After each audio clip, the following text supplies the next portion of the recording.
t'es sérieux là? C'est à cette heure-là que tu rentres. Donc moi, je suis obligée de t'attendre toute la journée pour manger. T'es ingénieur ou pas? T'es langage C++, C++ ou je sais pas quoi là. Construis-moi une machine ou je m'en vais de cette baraque. Ouais, je vais te la faire ta machine, mais s'il te plaît, pars pas, tu vois. Et je vais convoquer une équipe, les meilleurs. Mais s'il te plaît, reste. Allô, bonjour Ziad. Ouais, salut Rachid, ça va? Ben oui, ça va et toi? Ouais, écoute là, ça va pas là. Faut vite que tu me trouves une équipe. Une équipe de quoi en fait?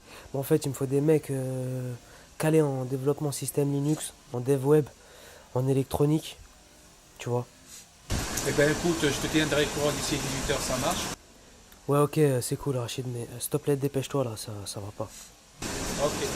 Salut, vas-y, à plus. Et je commence vraiment à en avoir marre.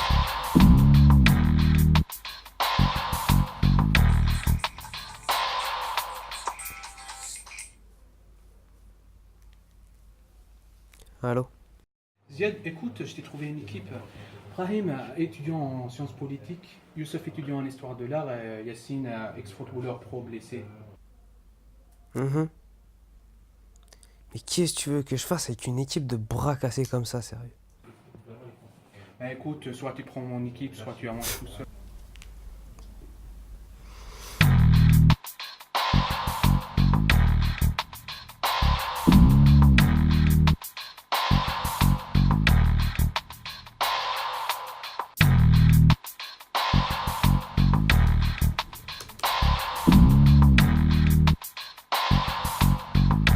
Qu'on a développé. Quand on clique sur le lien horaire, on est redirigé vers une nouvelle page. Sur cette page-là, on va pouvoir choisir les heures et les minutes. Et salut les gars, alors ça avance pour l'interface web, pour les scripts, parce qu'en fait Ziad m'a appelé, il a besoin de ça très rapidement.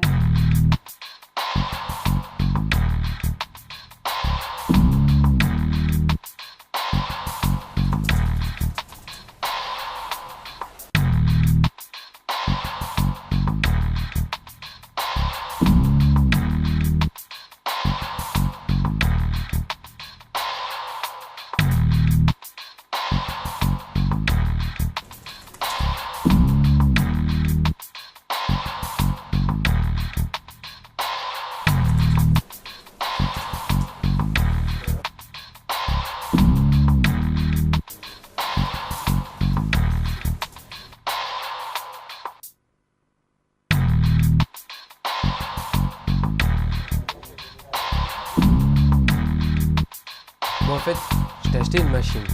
C'est la Zolia, tu vois. Mais le problème avec cette machine, c'est que tu peux enregistrer que 3 programmes dessus. Et quand tu éteins la machine, eh ben, tous les programmes ils se suppriment et tu dois tout refaire à la main. Et en plus, bon, c'est pas de la très bonne qualité. Et en fait, là, le but sur lequel on est en train de travailler, c'est en fait, on va essayer de la rendre connectée à Internet. Pour que moi, depuis mon téléphone et depuis le travail, par exemple, ou depuis mon ordinateur, via une interface web, pour que je puisse te donner à manger aux heures que tu souhaites. Et en fait, comment ça fonctionne? En fait, il y a 2 boutons poussoirs. En fait, on s'est rendu compte que quand on démarrait la machine, il y avait un microcontrôleur. Et quand tu appuyais sur les 2 boutons 7 et vol, eh ben, ça démarrait une commande de moteur automatique. En fait, ça lançait une distribution. Et nous, ce qu'on a fait, bah, on est parti brancher 4 fils. Donc sur les 2 boutons, on a démonté la machine, on a enlevé le clavier. Et en fait, c'est des pastilles en métal qu'on a retirées, on a soudé les 2 fils.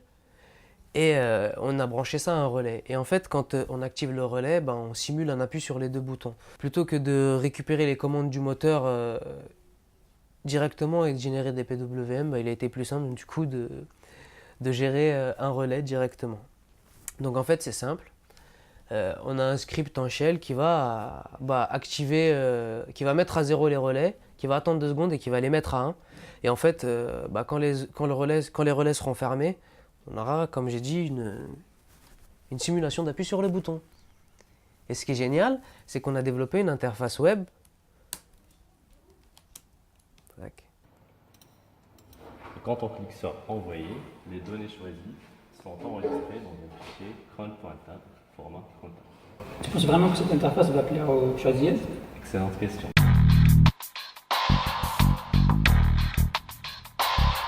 Et on a fait aussi une application Android. En fait, regarde, tu vois, je lance l'appli. Donc en fait, c'est simple, on a un serveur en C sur le Raspberry. Donc le Raspberry, c'est la petite carte électronique qui est ici. On a un serveur en C qui a été codé.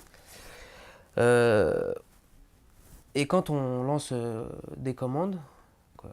Et si je lui dis start, il va recevoir la commande start et le moteur tourne, on l'entend et les croquettes vont descendre.